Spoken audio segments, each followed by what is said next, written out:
southern DuPage County in northeastern Illinois, southeastern Cook County in northeastern Illinois, until 8:15 p.m.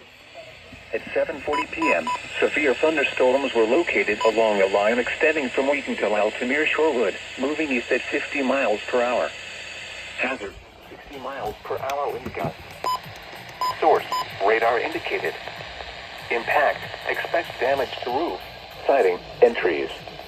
Locations impacted include Chicago, Joliet, Naperville, Cicero, Hammond, Bolingbrook, Orland Park, Tinley Park, Oak Lawn, Berwyn, Wheaton, Oak Park, Downers Grove, Elmhurst, Lombard, Romeoville, Plainfield, Calumet City, Woodridge, Chicago Heights, West Town, Chicago Lawn, Englewood, Austin, Plainfield, South Shore.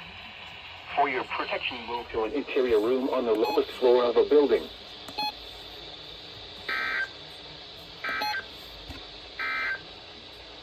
This is NOAA's Weather Radio, Key West.